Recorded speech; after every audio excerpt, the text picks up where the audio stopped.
It's the Opperman Report. And now, here is investigator Ed Opperman. Okay, welcome to the Opperman Report.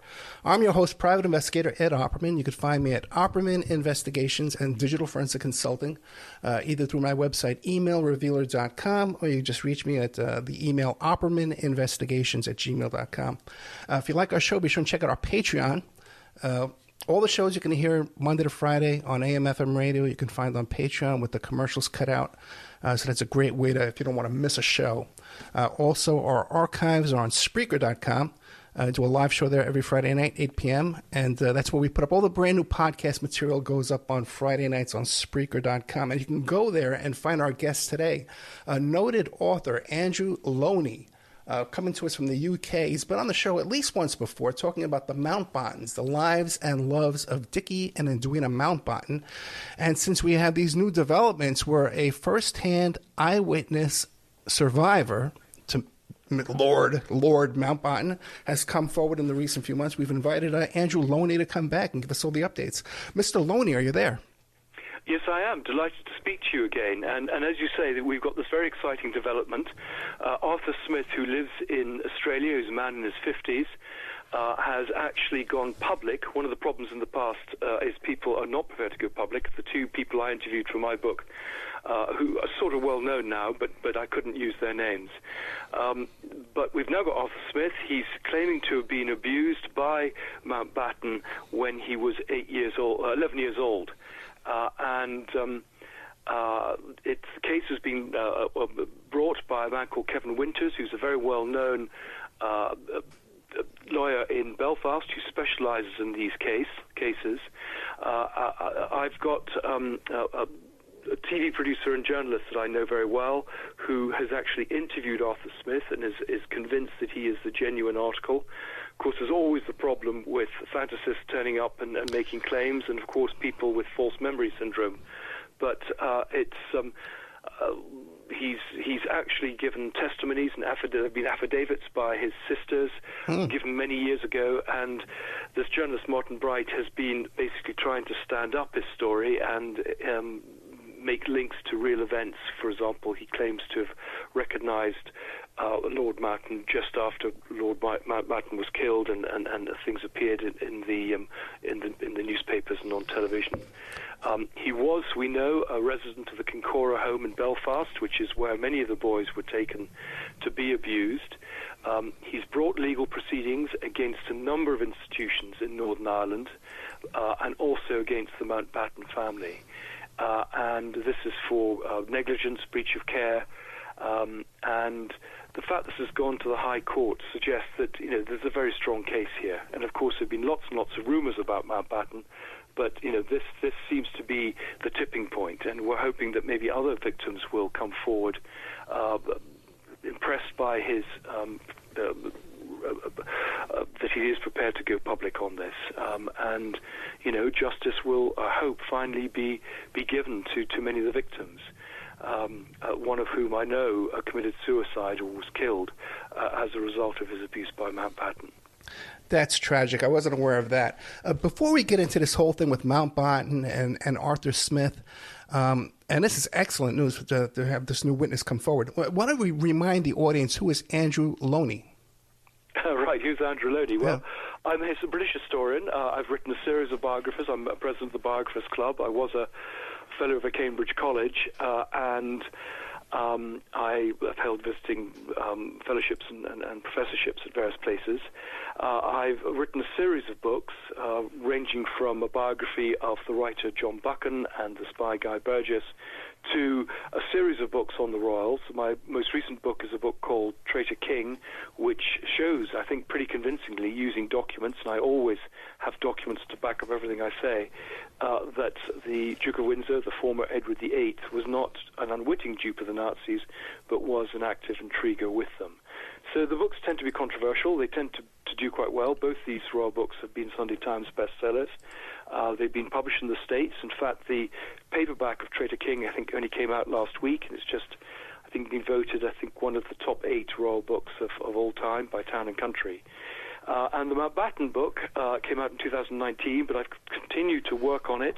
In fact, I've had a famous case over the last 6 years to ensure that some 30,000 pages of the Mountbattens, both Dickie and Edwina's diaries and the letters between the couple, have been made public. They were bought with roughly $5 million of public money to be open, but were never opened by the government.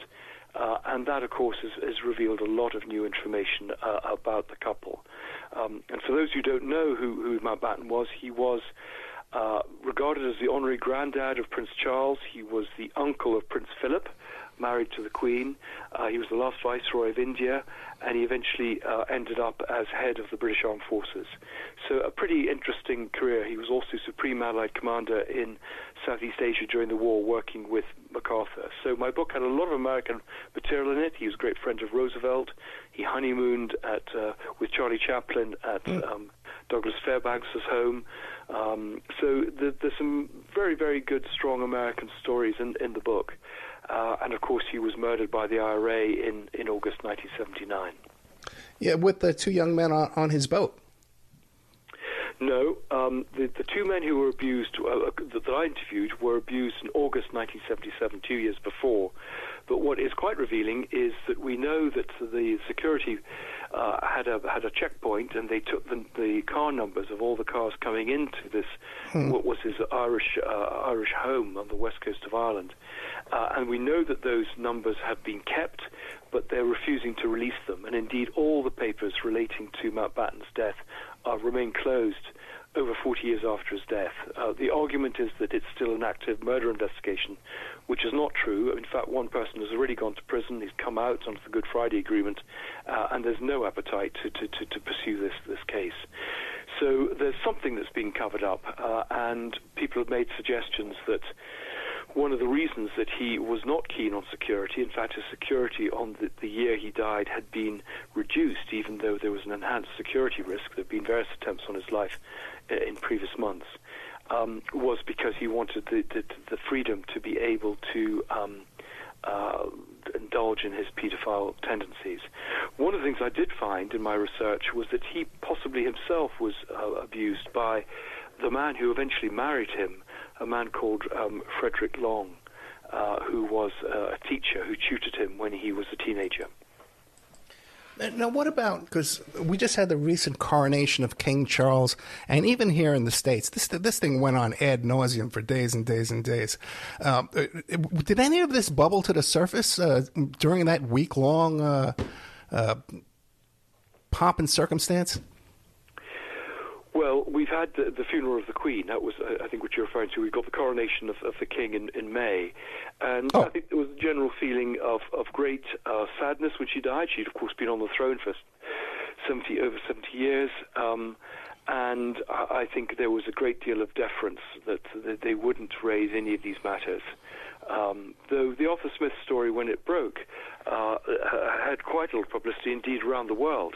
And I think that's an indication of how seriously it was taken. That story began really in mid-October. The Queen died at the beginning of September. So there was a bit of a gap before the press began to deal with these things. Gotcha. Okay. Now, Arthur Smith, we know for a fact that he was one of the wards there at the Kincora School for Boys. Yes, we do. Yeah, we do know. So that can be absolutely verified. And he went off to live in Australia. He kept quiet about it. He's not the sort of person. He has had a history of mental health problems, as a direct result of his experiences in Kincora. So there's a lot of evidence to suggest that he he certainly was abused. I think the question to establish is whether it was Lord Mountbatten. One of the problems we've always had is trying to locate Mountbatten in Kincora himself, but most of this abuse didn't take place in Belfast. It was taken in country houses outside Belfast, including Mountbatten's home on the west coast. There was a sort of Anglo-Irish vice ring, and these rich men basically had these very vulnerable boys brought to them to have their wicked way with. But, it's extraordinary. The Historical Institutional Abuse Inquiry found that 39 boys were abused at Kincora. and several people went to prison for it. The real reason it's all been covered up, not just that Mountbatten was a member of the royal family, but Kincora was in effect like Salon Kitty by the Germans during the Second World War.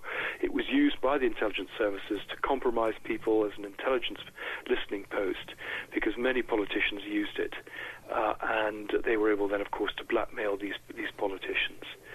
So it's a pretty sordid story, and the files on Kincora still remain closed, even 30, 40, 50 years later.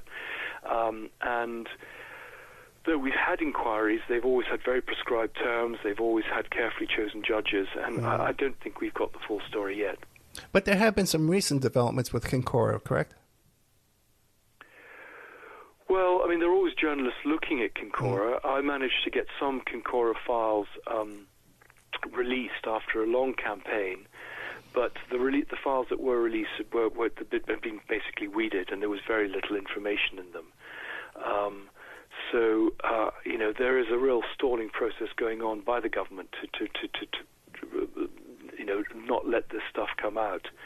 But we know that there will be further depositions on Arthur Smith's behalf next month, and hopefully that will, in a sense, take the story forward.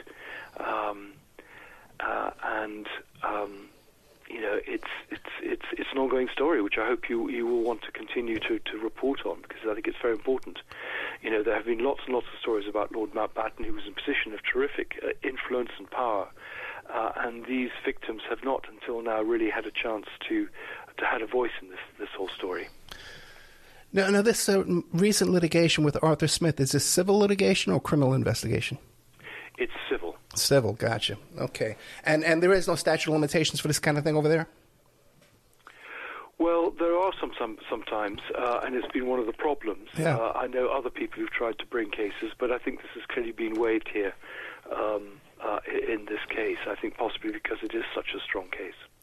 Now, you mentioned also, too, that Kincora was used for intelligence purposes, for a blackmail, like honeypot-type stuff. You're familiar with the story with Richard Kerr and his allegations? Yes, well, I know Richard Kerr, yes. And his allegations against Roy Cohn. What do you make of those allegations?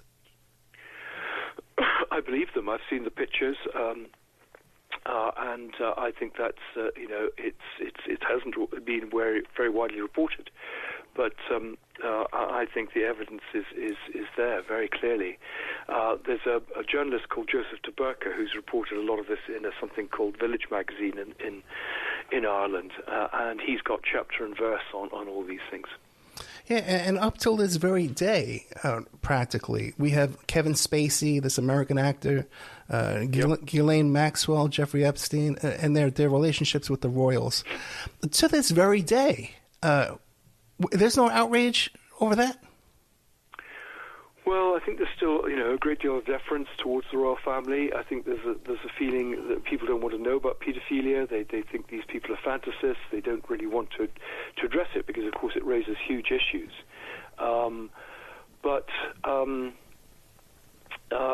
There is, as I say, I think we're reaching a tipping point. More and more people are coming forward. I mean, Richard has now appeared on podcasts and things talking about it. There's another man called John McMahon, who's an American lawyer, who's also talked.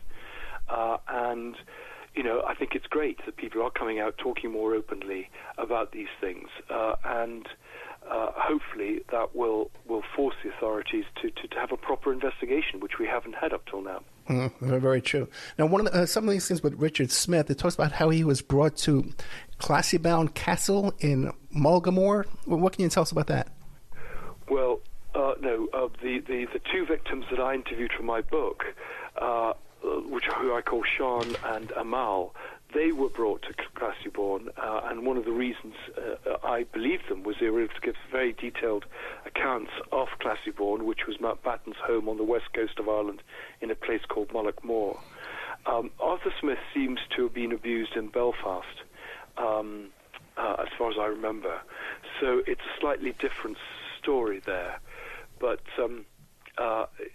they were all part of, they were tended to be brought to these country houses outside Belfast.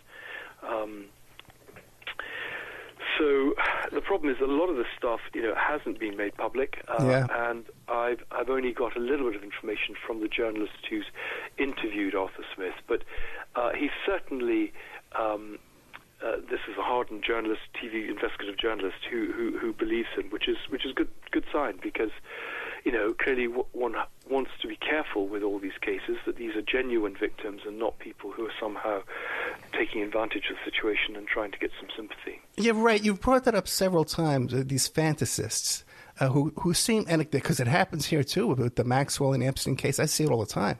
These people who insert themselves into these cases for some type of a personal notoriety.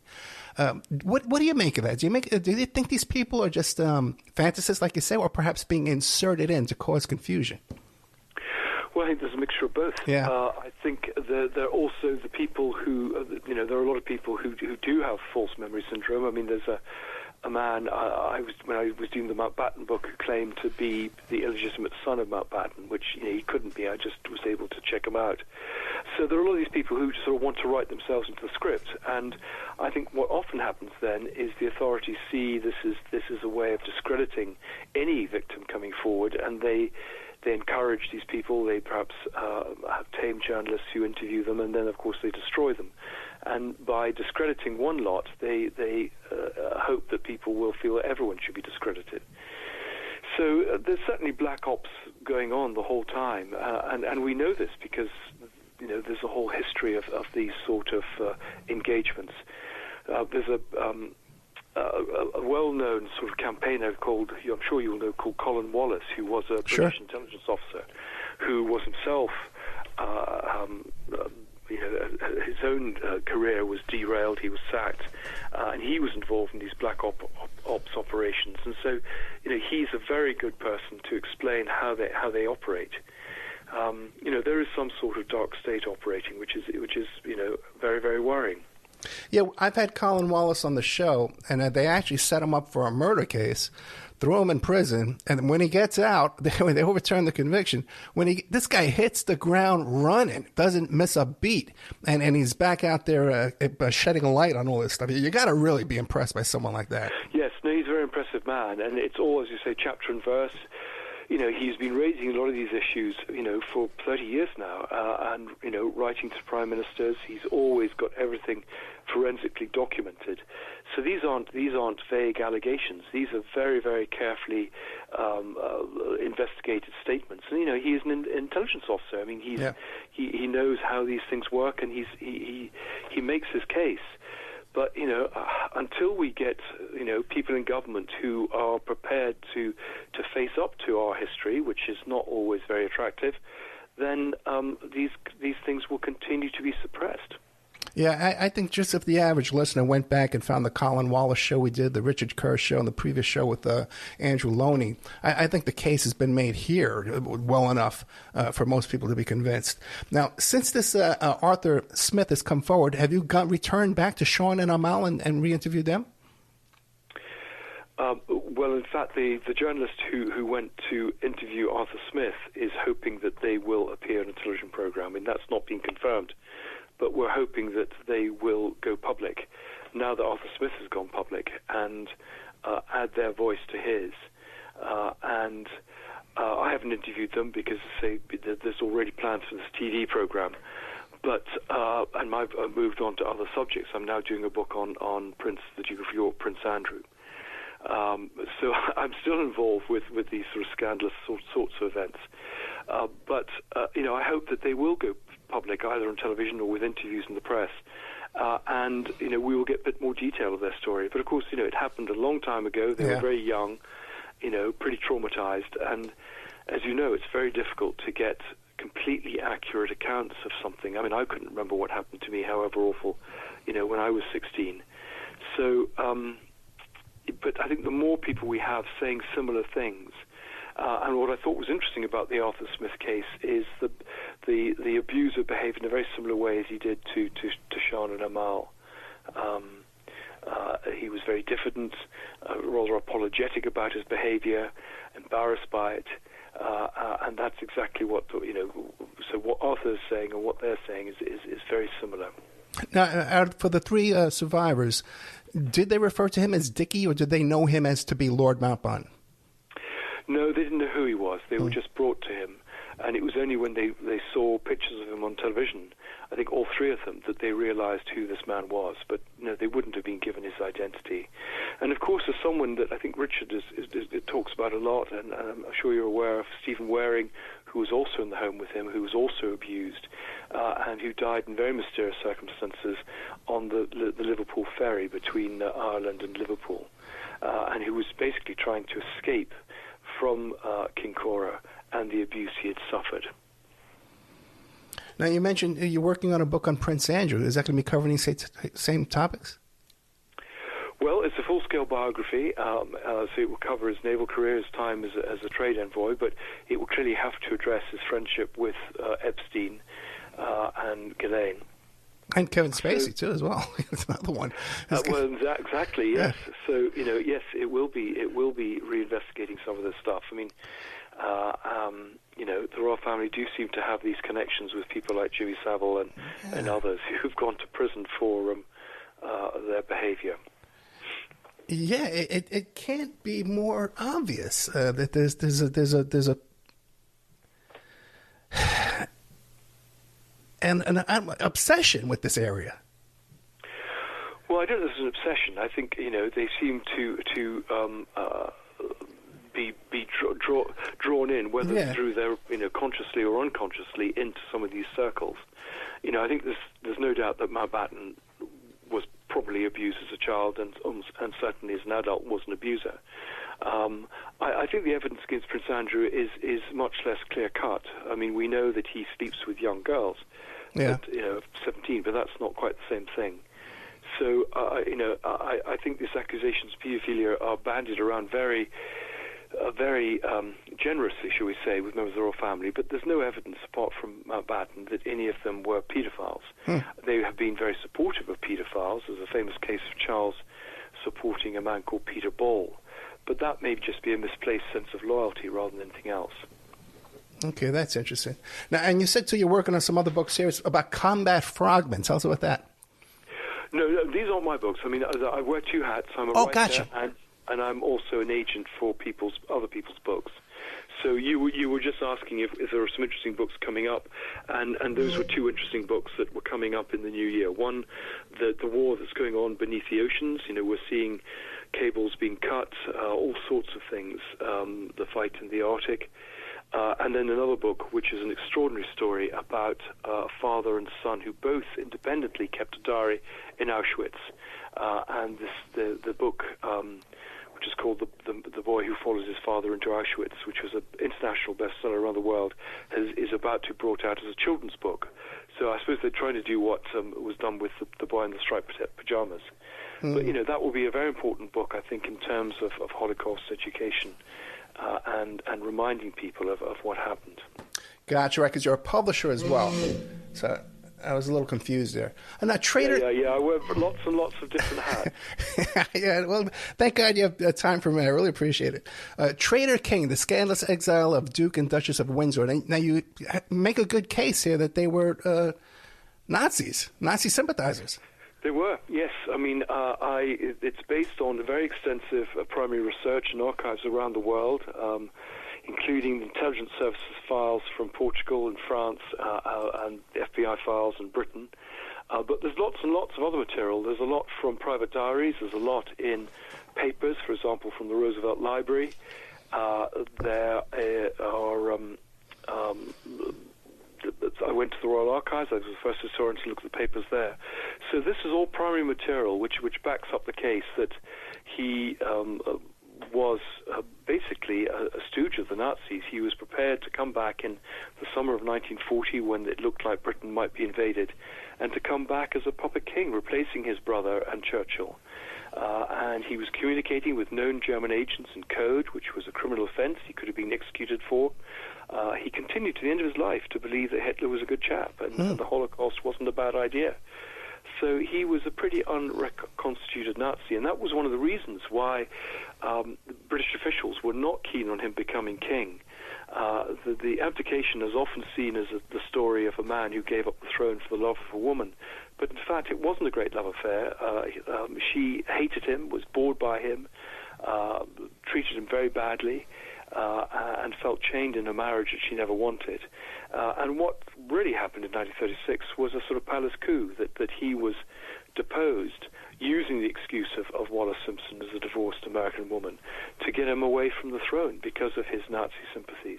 He was already beginning to get involved in politics. He was downplaying, for example, the remilitarization of the Rhineland. He was indiscreet with the secret papers he was given. He was, in fact, put under Secret Service surveillance by his own father before he came to the throne. And he was just seen as a security risk. So it does challenge quite considerably the story. And indeed, even when he was governor of the Bahamas, and they thought they got him out of the way, he was still lobbying the isolationists in America to try and keep America out of the war. You mentioned several times that you had access to these private archives. Now, is that due to your reputation, or do you have some kind of special influence? No, what I describe as private archives are for example, things like the Roosevelt Library. Yeah. Sometimes there's a lot of material, private papers deposited, for example, in Boston. There's a lot of archives around the States have collections of private papers. So that's what I mean there. The public papers are clearly the ones in public archives, like the National Archives in America and in Britain. And I made a great use of archives in, for example, the Bahamas, which hadn't been weeded. But I also rely on getting in touch with families who often have private diaries or papers or memories. And one of the really important sources are what's called the Windsor File. And this was basically 70 pages of captured documents found at the end of the war when the Germans should have destroyed them, which is communications between the German embassies in places like Lisbon and Madrid to Berlin, reporting on their dealings with the Duke of Windsor. So there's a lot of evidence to back up the case. So, but this would be like the Duke of Windsor's personal allegiance, or his personal philosophy would be Nazism, but he would not have influence over the civilian government and the civilian army? How does that work? Well, the idea was if the Germans invaded Britain in the summer of 1940, which they might well have done, that they would have got rid of Churchill, the Prime Minister, and got rid of King George VI, and they would have installed their own leader. So they would have had a sort of a figurehead monarch. They would have put the former Edward VIII, the Duke of Windsor, in that position. And that would have been, I suppose, a way of keeping legitimizing their invasion, saying, well, here's your former king, he's here, he's supporting us, you should collaborate with us.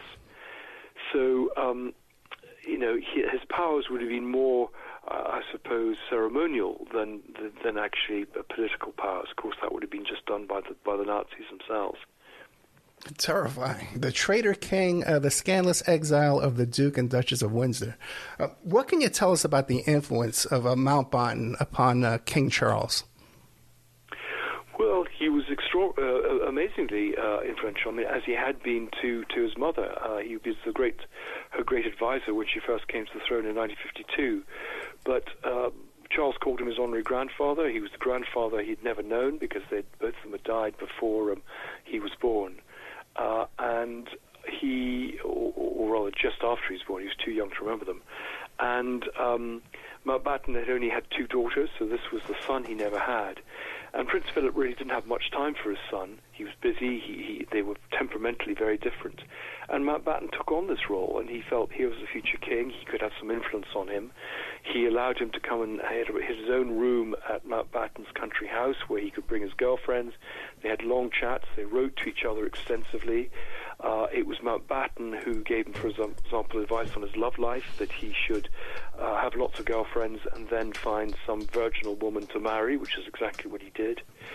So a very important influence. He was the one who encouraged him to go into the Navy and indeed pushed his own granddaughter, Amanda, to marry Charles. Charles actually did propose to her and she turned him down. So, I mean, he was very, very close to Charles, and Charles was absolutely devastated when he was murdered by the IRA in August 1979, and to this day remains very, very protective of his memory, which is why when I fought this 6-year legal battle to get access to these Mountbatten diaries and letters, Charles was very much a figure behind the scene, trying to prevent this material being released. And so then should we be concerned then that King Charles would want to keep suppressing this information?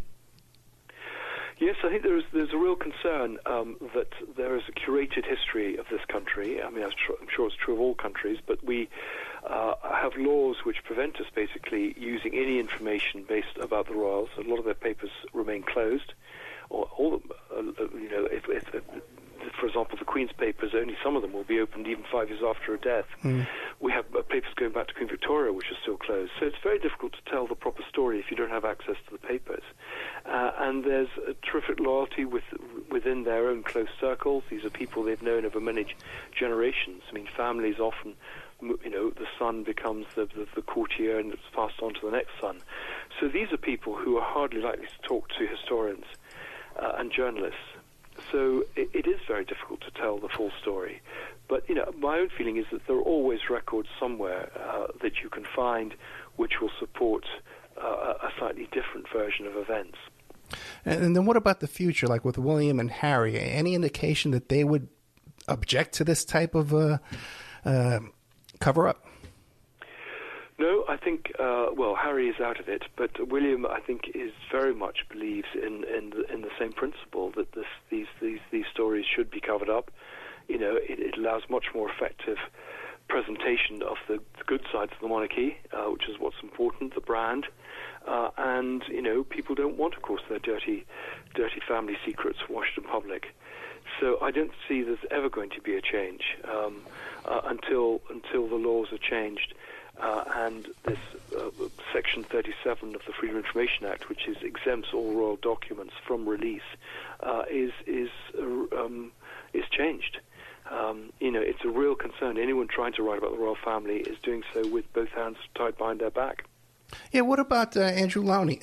Have you ever had any repercussions or any kind of threats or intimidation in your life? Well, I've not had intimidation, though if, you find I've been run over tomorrow, then clearly maybe something might have happened. But, I've certainly been isolated. The Traitor King initially didn't have reviews, even though my previous books have been top 10 bestsellers. They've been serialized in papers like The Times, front page stories in the Sunday Times. So the message certainly went out from tame historians that this wasn't a book to be covered. But in the end, these stories are covered, and there are clearly plenty of other countries in which books can be published. And in fact, Traitor King became a top 10 bestseller here, like the Mountbattens. And that shows that there is an interest in these stories, and that people are prepared, aren't prepared to be fed false information, which is what has often happened with royal biography.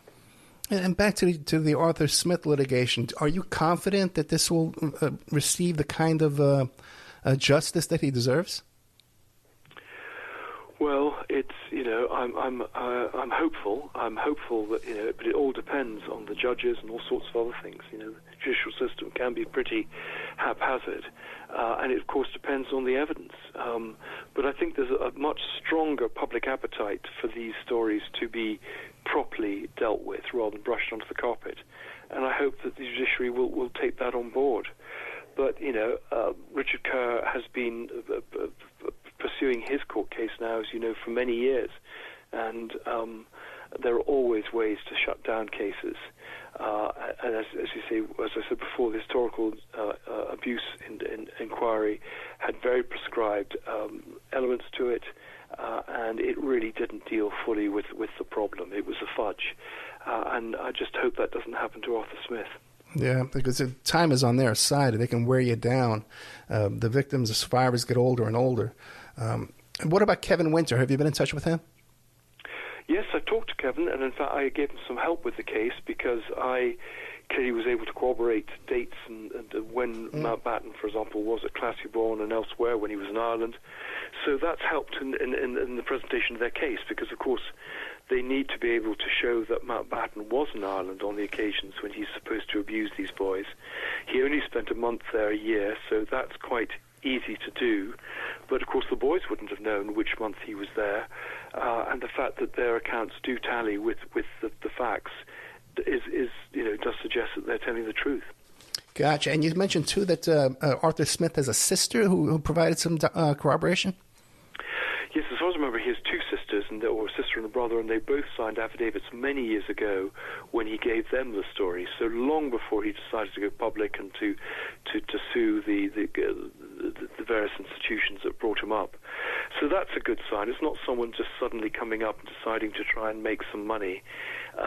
It's someone who has a long history, identifiable of claiming this case, and did nothing about it beyond getting these affidavits from his sisters. And so, that all plays to the fact that he is pretty credible.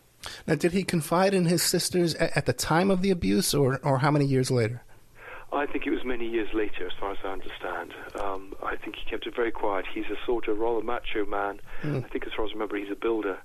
And it's not the sort of thing that he really wanted to air with anyone. Oh, no. Can you imagine even 25 years ago when there was no internet, thinking that you're going to take on the royal family, with your story? Could you just imagine living your life that way for how old is this fellow, Arthur Smith? Well, I think he's in his 50s now. Yeah, 50, yeah. Just imagine, 25 years ago, trying to think that you could even deal with these kind of consequences. It was just unthinkable before we had the internet and podcasts and whatever. So what else? You've given us a lot of information here today. What would you like to leave us with? Well, on the Mountbatten case, I hope that the people will take these cases seriously in amongst the authorities, that other people will come forward, and that there will be much more openness about our past, the terrible things that happened. We're beginning to look at our empire and all sorts of things again. It's time to look at what happened in Northern Ireland, what happened with how badly behaved the royals have been. I think one of the things that spurred this is we've seen the behavior of people like Andrew exposed, and it's forced a new sort of lens on the behavior of the royals, which has been covered up. And I hope that as a result we will have, we will have an accurate picture of the past rather than this, as I say, censored version that we've had up till now. And the whole part of this with the Troubles and the IRA, do you believe that it has been fully explained how much this type of blackmail and activity was wrapped up in all of that? Well, I think the activities of the intelligence services in Concora will probably never be known. Right. Most of those involved have now died. There was a man called Brian Gemmell, I think you probably know, who was another of the whistleblowers who's now died. A lot of the documents have either been destroyed or will never be released. And so I think a lot of these stories will just be lost. We will never really know the full truth because the evidence just has gone. When did Brian Gemmell die? I think a few months ago. I think I interviewed Brian Gemmell. Yes, I'm sure you did, because he was another brave man, intelligence officer, who came forward and said this is completely wrong, and this story needs to come out. Yeah, I was just looking through repeats. I just saw that name. You've interviewed John McMahon as well, who's the American lawyer, because he has a very good story to tell about his experiences of being abused. I believe I have as well. We've tried to do our best on this. You know what I mean? These are such tragic stories, and just think of those little kids living in that Concora home. Those little kids, Yeah. And some of them were following it to their homes. 11. Yeah. Just heartbreaking. Okay, we've been talking to Andrew Lownie. You can find him at andrewloney.co.uk. We've been talking about a couple of his books, The Mountbattens, The Lives and Loves of Dickie and Edwina Mountbatten.